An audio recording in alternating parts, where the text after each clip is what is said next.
This video from Sharp Out, we're taking a look at the end of day Z1 reports on the XE-A202 but also the 301 and 212 registers. So in my previous video I talked about the XRead. So the XRead is a flash report, so it gives you the same information or very similar information to the Z report, but it doesn't reset it. The difference with the Z report is to do it is slightly different button presses, but then you're resetting the data. You're getting the same information, but the data's resetting. And the reason why this is important is that if you don't reset the data at the end of the day, say at the end of a Monday, then you'll be able to reconcile the till on Monday, but when you come to do it on Tuesday, the Z report you run will have Monday's data mixed in with it, so it's going to make no sense and be impossible to reconcile.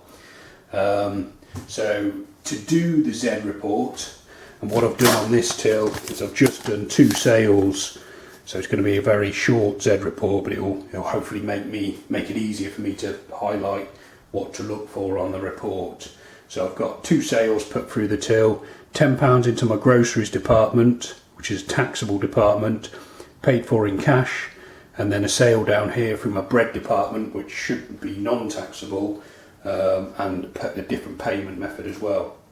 So to do the report, you need to make sure you've got the MA key in, and then just like the X report you've done, the X1 report, you turn the key round to the X1 Z1 position, but instead of just pressing the big green TLNS button, which would get you the X report,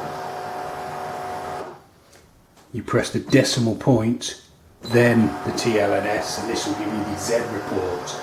It's virtually the same information, but there are a few key differences. So the first one you'll notice is I've actually set my till, so this isn't on the standard programming, but mine is set so that every time I run an end of day Z1 report, it also runs the journal roll. I'll cover that in a different video, so if you like the sound of that, which I would recommend, then check out my other video. So the Z report, so if I tear that off, we can look at the differences and the similarities between the X and the Z. So there's my X report. So the first difference, other than the journal being on there, is that at the top of the Z I've got information to do with the grand totals. So again, this is something you can edit out, so you can program the till so that it doesn't print this information, because you might not be interested in looking at it certainly every day. But then after that, you've got department information is the same. So we've got £10 groceries, £10 bread department, and total transactions through the departments of £20.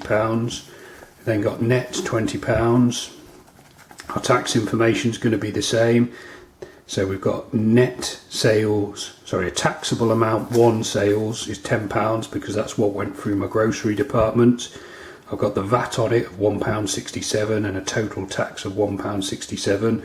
The reason why is there's a total tax is in case I had a second tax rate set up, so I had more tax to pay. And then I've got net sales, so that's sales outside of the tax, totaling £18.33, which is £10 bread and then £8.33 ex VAT of grocery sales. You then got guest information, so that's how many sales you've done, the total value of those sales, and then the average amount per sale. Then you've got your method of payments.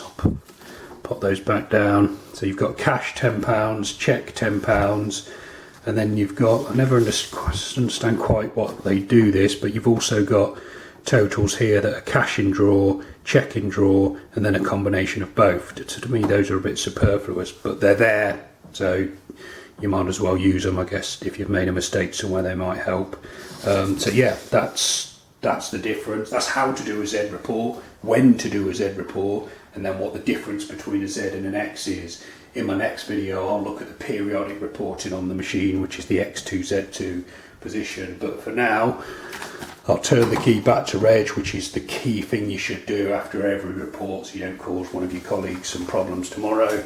In fact, it's best practice to put in the OP key so no one can mess around with the till. Okay, I hope that video has been helpful. As I say, I've got another video showing you how to do the periodic reporting, and also one that sets up the journal to automatically print after every Z, which I'd recommend. checking out. You can also subscribe to this YouTube channel or visit sharphelp.co.uk for more. Thanks for watching.